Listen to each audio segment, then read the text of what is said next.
Who's ready for the shortest archetype analysis yet? I'm feeling in a joyful mood today, so I plan to make this archetype analysis possibly the shortest one in existence so far by reviewing Poker Knights, an archetype used by Yugimoto, one of the many archetypes used by him, when reasonable card consistency wasn't the selling factor. This is one of those archetypes that is one of those pointless gimmicks that should just stay in the anime. You all pretty much know what it is, since everyone and their mother saw the original Yu-Gi-Oh! So let's just go right into it. Their first three main deck monsters and their only main deck monsters are, well, the aforementioned Poker Knights: King's Knight, Queen's Knight, and Jack's Knight. King's Knight is the only effect monster among them who, when normal summoned, allows you to special summon Jack's Knight from your deck if Queen's Knight is face up on the field. Alright, Queen's Knight is a vanilla monster with below mediocre stats if I ever saw one. And Jack's Knight is a level 5 vanilla monster with outright terrible stats for a level 5.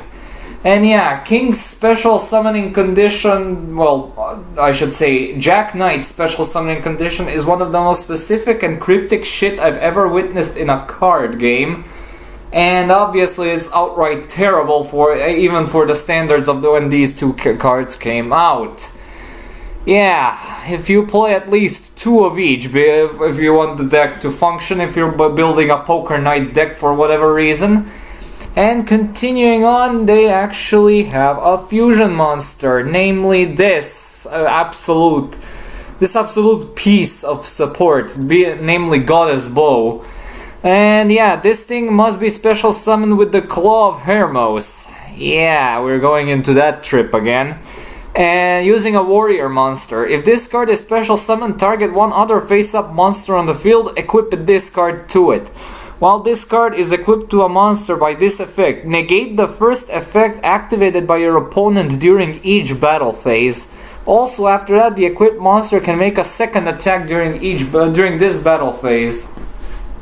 Oh man, this card, I mean, it would be a 1-off, 2-off staple in every 5 decks if it wasn't for that god-awful summoning condition. Why the legendary Dragon Fusion?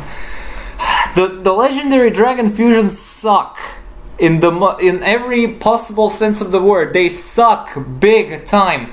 Okay, some Tamiya's fusions are playable after the new support, but still, all of them are very, very terrible because you need to have very, very specific cards for some of them to even work. Well, this one requires any warrior monster, so you can splash in some heroic challengers, elemental heroes, or, well, anything warrior related that could possibly help you in that regard. It can be equipped to any monster, any powerful beater, meaning you can possibly equip this onto Crystal Wing to give it even more that BFG strength the card ever so desires. Dark Destroyer, anything possibly that can be outright broken when equipped with this effect, but the fact that they placed those god-awful legendary dragons summoning condition is outright baffling, and you can't even summon it with instant fusion, judging by the fact that it's a level 4. Oh god, yeah. I mean, run 1 if you really feel like it, but otherwise I wouldn't recommend it. Their actual first fusion monster is the level 10 Arcana Knight Joker. Wait, that's a level 9, but anyway, I'm not going to go into the semantics of this. I'm just gonna say that this requires all 3 Poker Knights as fusion materials, has a decent body for a fusion monster, and a fusion summon of this card can only be done with the above materials. Once per turn, when a spell, trap card, or a monster effect is activated that targets this face-up card on the field, quick effect, you can discard the same type of card, monster, spell, or trap, and negate the effect. Okay, among the numerous problems I have with this guy, these are the most prevalent. Asinine summoning conditions, meaning you can't use any stuff like the swamp support in order to bring this thing out, or Goddess with the third eye. Or, well, I guess you can use fusion conscription for it, or stuff like that. But still, this thing is, I mean, that's a very strong disabling effect, but it does not destroy the card that it negates, which outright baffles me if it's a continuous spell. For example, the opponent sets a Clifford Scout into the Pendulum Zone and activates its effect to search out something.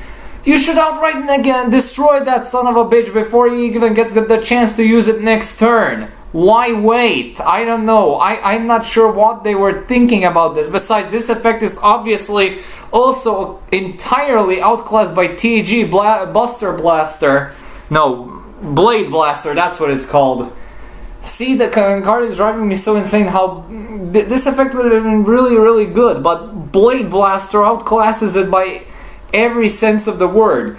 The effect is not once per turn. He doesn't even need to be targeted in order to do stuff. Yeah, sure, you also discard cards, but you can at least discard any card in any effect that was activated. Although that doesn't work on monster effects, but still, the guy can banish himself for a turn to avoid being wiped out by a card effect. Yeah, just amazing. But anyway, this is their bossiest boss monster that ever could be, so I guess it's worth maxing out on. Yeah. Alright, their final card is the Link Monster Arcana Extra Joker, with only 1000 attack less than the previous one.